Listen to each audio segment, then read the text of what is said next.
আমরা এই মুহূর্তে নৌকায় উঠে গেছি। আমাদের সাথে নৌকার যারা মাঝি আছে না নাই মাঝি দরকার নাই, আমরা সবাই মাঝি। আমাদের কার্বন ডাই অক্সাইড ছাড়তেছে আর বিশুদ্ধ অক্সিজেন নিচ্ছি। এই অক্সিজেন যখন আমার ভিতরে ঢুকতেছে, শরীর আমার কি হচ্ছে, জীবাণুমুক্ত হচ্ছে।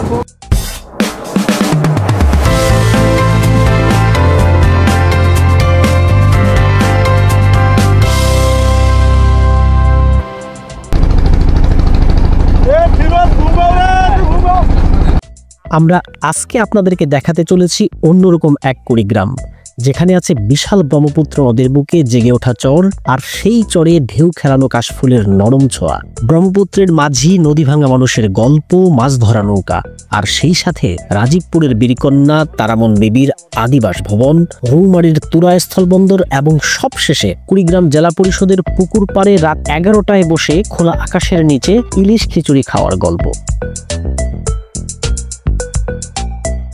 তাহলে চলুন পুরো গল্পটা শুরু থেকে শুরু করা যাক। Welcome to my channel bankers I. আমরা রংপুর থেকে সকাল 6টায় রওনা দিয়েছি চিলমারির উদ্দেশ্যে।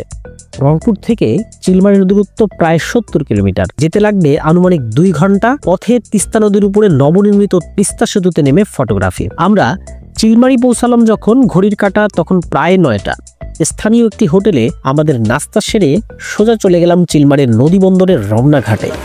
আমাদের গাড়ি বর্তমানে চিলমারি বন্দরে আমরা পৌঁছে গেছি। এখন এই জায়গায় গাড়ি পার্কিং করে আমরা চলে যাব মূলত হচ্ছে ব্রহ্মপুত্র নদীতে, এবং সেখানে নৌকা থেকে উঠে আমরা ব্রহ্মপুত্র পাড়ি দেব। দেশের সবচেয়ে প্রশস্ত নদী ব্রহ্মপুত্র পাড়ি দেব ইঞ্জিন চালিত নৌকায়। বলে রাখা ভালো, ব্রিটিশ আমল থেকেই চিলমারিতে নদী বন্দর ছিল। কাঠ, পাট, চাল, গম সহ বিভিন্ন কৃষিপণ্য পরিবহনের বড় কেন্দ্র হিসেবে ব্যবহার হতো এই চিলমারি নদী বন্দর। এই বিশাল ব্রহ্মপুত্র ইঞ্জিন চালিত নৌকায় পাড়ি দিতে আমাদের লাগবে প্রায় 1.5 ঘন্টা। আমরা 1.5 ঘন্টার খাবার হিসেবে কলাকেই বেছে নিলাম। আমরা এই মুহূর্তে নৌকায় উঠে গেছি। আমাদের সাথে নৌকার যারা মাঝি আছে না নাই মাঝি দরকার নাই, আমরা সবাই মাঝি। আমাদের যাত্রা আর কিছুক্ষণের মধ্যেই শুরু হবে। আমরা যদিও কিছুটা লেট করেছি আমাদের কলার জন্য, কলাটা আমরা মাত্র হাতে পেয়েছি।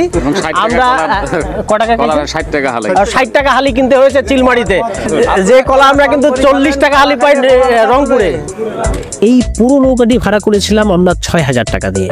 আমাদেরকে রৌমারী ঘাটে পৌঁছে দেবে এবং সারাদিন ঘোরাঘুরি শেষে সন্ধেবেলা আবার রৌমারী থেকে চিলমারিতে পৌঁছে দেবে।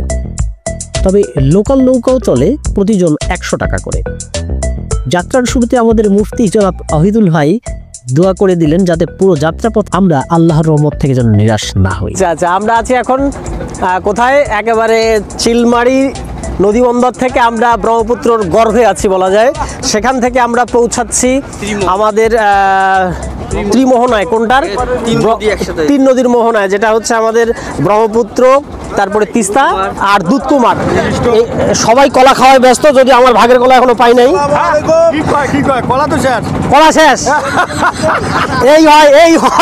এই ট্যুরের যে ছবির তোলা এবং হচ্ছে ভিডিও করার ব্যবস্থাপনায় আছি আমি, দুর্ভাগ্যজনকভাবে আমার কলা নাই।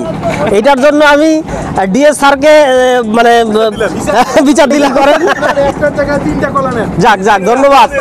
এই যে কলা পেয়ে গেছি, এই যে বিচারে যে কাজ হয় বোঝা গেছে। এই দেখেন কলা কিন্তু পেয়ে গেছি সাথে সাথে, এবং এই কলাটা আমরা বলবো না যে রশিদ ভাই লুকিয়ে রেখেছে, উনি সংরক্ষিত রেখেছেন। এভাবেই চলতে থাকে আমাদের নৌকা, চলতে থাকে আমাদের খুনসুটি। জীবনের নানাবিধ ব্যস্ততা ছেড়ে একান্তভাবে নিজেকে সময় দেওয়ার জন্য আমরা ছুটে চলেছি ব্রহ্মপুত্রের বুকে, আর প্রত্যেকে শেয়ার করছি তাদের অসাধারণ অনুভূতি।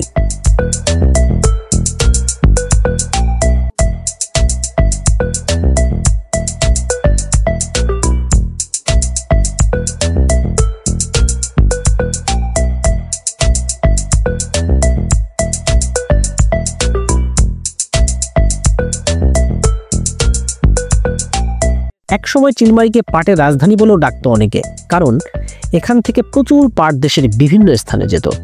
এই অল্প সময়ের মধ্যে কিন্তু আমাদের এই ট্যুর, আসলে এটা বলে বোঝানো যাবে না। এই যে আমি নদীর মাঝখানে যাচ্ছি, এই নদীর মাঝখানে আমি দূষিত কার্বন ডাই অক্সাইড ছাড়তেছে আর বিশুদ্ধ অক্সিজেন নিচ্ছি। এই অক্সিজেন যখন আমার ভিতরে ঢুকতেছে, শরীর আমার কি হচ্ছে, জীবাণুমুক্ত হচ্ছে। রাইট। এতে মন ভালো থাকে, শরীর ভালো থাকে।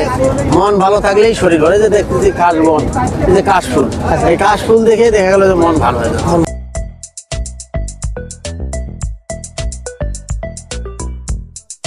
নদীর বুকে জেগে ওঠা চরে কাশফুল দেখতে নৌকা থামিয়ে আমরা নেমে গেলাম। সবার জন্য, জনগণের জন্য উন্মুক্ত ঘোষণা। কারো যদি ছোট কাজ অথবা বড় কাজ প্রয়োজন পড়ে, এই উন্মুক্ত প্রান্তর আল্লাহর জমিন আছে আপনাদের জন্য, নাকি আপনাদের জন্য উন্মুক্ত আছে, উন্মুক্ত করে দেওয়া হয় না। শহরের শব্দ, মানুষের ব্যস্ততা, মুঠোফোনের নোটিফিকেশন সব যেন নদীর এদিকটা এসে আচমকা ফিকে হয়ে যায়। মনে হয় প্রকৃতি আমাদের জন্য নিজের দরজা খুলে দিয়েছে, শুধু একটু থামলেই তার সৌন্দর্য ছুঁয়ে দেখা যায়। কাশফুলের ফাঁকে হালকা বাতাস বয়ে যাচ্ছে। বাতাস যখন কোন ফুলগুলোকে দুলিয়ে তুলছে, মনে হচ্ছে যেন প্রকৃতি নীরব ভেসে উঠছে। এমন দৃশ্য দেখে মনে হয় জীবন যত কঠিনই হোক, প্রকৃতির কাছে এলেই আবার সব ঠিক হয়ে যায়।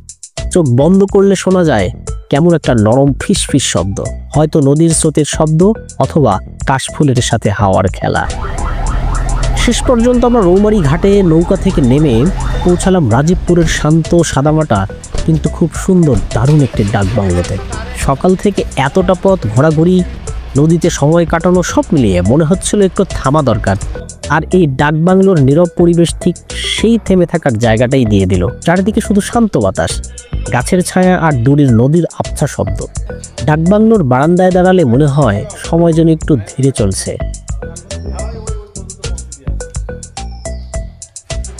দুপুরের বিশ্রামের পর আমরা এগোলাম বীর প্রতীক তারামন বিবির বাড়ি পরিদর্শনে। এটি শুধু একটি বাড়ি নয়, একটি সাহস, একটি বীরত্ব এবং দেশের জন্য ত্যাগের প্রতীক। বাড়ির প্রতিটি ঘর, বারান্দা, দেয়াল যেন আমাদেরকে স্মরণ করাচ্ছে যে স্বাধীনতা এত সহজে আসেনি, এটি অর্জিত হয়েছে সাহসী মানুষের পরিশ্রম আর ত্যাগের বিনিময়ে। বেলা শেষে আমরা রাজীবপুর থেকে বের হয়ে পৌঁছলাম তুরা স্থলবন্দর।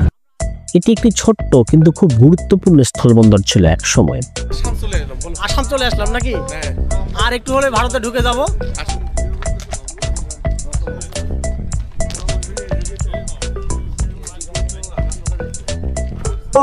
বা স্থলবন্দর ভ্রমণের মধ্য দিয়ে আমাদের আজকের ট্যুর কিন্তু যাত্রা সমাপ্ত করবে। আমরা এখন চলে যাব হচ্ছে আমাদের যে ঘাট, যেখানে হচ্ছে রৌমারী ঘাটে, সেখানে আমাদের জন্য অপেক্ষা করছে আমাদের যে নৌকা। ভাবি কি বলছে আপনাকে? কি বলছে ভাই? আসার পর হবে, আসার পর ব্যবস্থা হবে।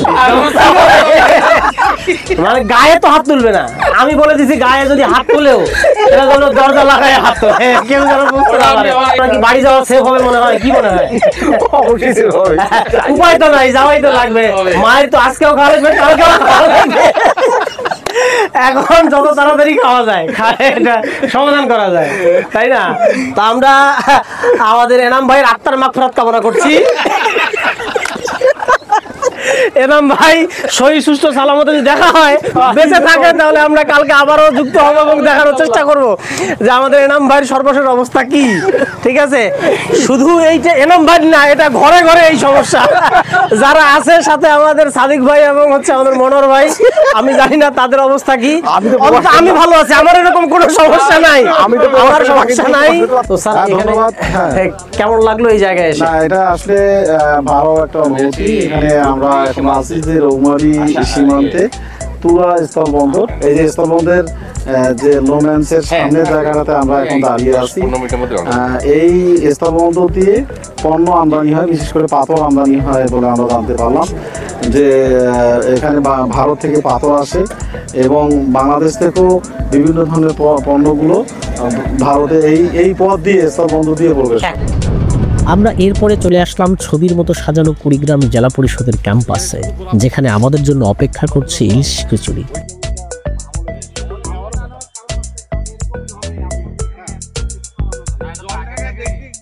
জেলা পরিষদের পুকুর পাড়ে বসে জ্যোৎস্না ভরা রাতে ইলিশ খিচুড়ি খাওয়ার মতো স্বর্গীয় সুখ বোধ করি আর দ্বিতীয়টি হয় না।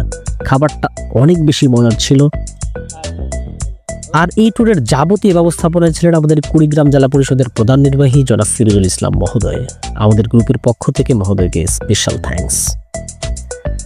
প্রেম ধীরে ধীরে মুছে যায়, নক্ষত্রেরও একদিন মরে যেতে হয়। হেমন্ত আসিয়া গেছে, চিরির সোনালি ডানা হয়েছে খয়েরি, ঝরিছে মরিছে সব এইখানে, বিদায় নিতেছে ব্যক্ত নিয়মের ফলে। তারপর ঝরে গেছে, আজ তবু মনে হয় যদি ঝরিত না, ফুরতো না যদি আহা আমাদের হৃদয় থেকে। আমরা আমাদের সারাদিনের অবগাহন শেষে প্রায় মধ্যরাতে ফিরে এলাম আমাদের চিরচেনা এই রংপুরে, কারণ রাত পোহালেই সবার অফিস। হয়তো আবার কোনো ছুটির দিনে বেরিয়ে পড়ব অজানার উদ্দেশ্যে। আজকে এই পর্যন্তই। আল্লাহ হাফেজ।